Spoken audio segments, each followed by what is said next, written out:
ডিমের বাজারে বর্তমানে একটি অস্থির পরিস্থিতি বিরাজ করছে। গত সপ্তাহে একটি ডিমের দাম 15 টাকা পৌঁছেছে। বাংলাদেশ পোল্ট্রি অ্যাসোসিয়েশন এ পরিস্থিতির জন্য বহুজাতিক কোম্পানি এবং রাজধানীর তেজগাঁও ডিম ব্যবসায়ী সমিতিকে দায়ী করেছে। সংগঠনটি জানায়, অযৌক্তিকভাবে ডিম ও মুরগির বাচ্চার দাম বাড়িয়ে একটি অসাধু চক্র 20 দিনে 280 কোটি টাকা লুটপাট করেছে।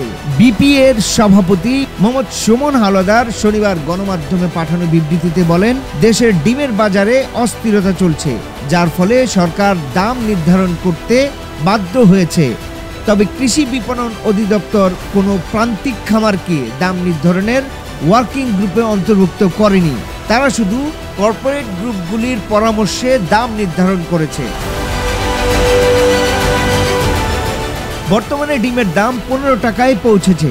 বাজারে স্বস্তি ফিরিয়ে আনতে পোল্ট্রি ফিড, মুরগির বাচ্চার সিন্ডিকেট ভেঙে উৎপাদন খরচ কমানো হলে বাজার পরিস্থিতি স্বাভাবিক হতে পারে বলে মত দিয়েছেন সভাপতি। বিবৃতিতে বলা হয়, সিন্ডিকেট খামার থেকে ডিম সংগ্রহ করে রাতের বেলা রাজধানীর বিভিন্ন স্থানে পাঠায়। পরবর্তীতে তেজগাঁও ডিম ব্যবসায়ী সমিতি সকালে দাম নির্ধারণ করে মোবাইলে SMS ও ফেসবুকের মাধ্যমে তা ছড়িয়ে দেয়।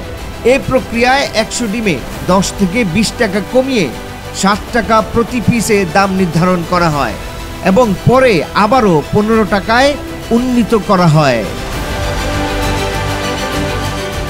এতে তারা কম দামে কেনা ডিম বেশি দামে বিক্রি করে বিপুল লাভ করে, যার ফলে উৎপাদক ও ভোক্তারা ক্ষতিগ্রস্ত হয়। সুমন হাওলাদার অভিযোগ করেন, ফিড ও মুরগির বাচ্চার বাজার নিয়ন্ত্রণ করে কর্পোরেট কোম্পানিগুলো। তারা এত শক্তিশালী যে সরকার ফিড ও বাচ্চার দাম নির্ধারণ না করে বরং উৎপাদকের উপর চাপ সৃষ্টি করেছে। 15 সেপ্টেম্বর সরকারের দাম নির্ধারণে বলা হয়েছিল, উৎপাদক পর্যায়ে প্রতিটি ডিম 10 টাকা 58 পয়সার বেশি বিক্রি করা যাবে না, যা ভোক্তা পর্যায়ে 12 টাকায় বিক্রির কথা ছিল। কিন্তু যারা দাম নির্ধারণে অংশ নিয়েছিল তারা কেউ সরকার নির্ধারিত দামে ডিম বিক্রি করছে না। ডেস্ক রিপোর্ট, ভোরের পাতা।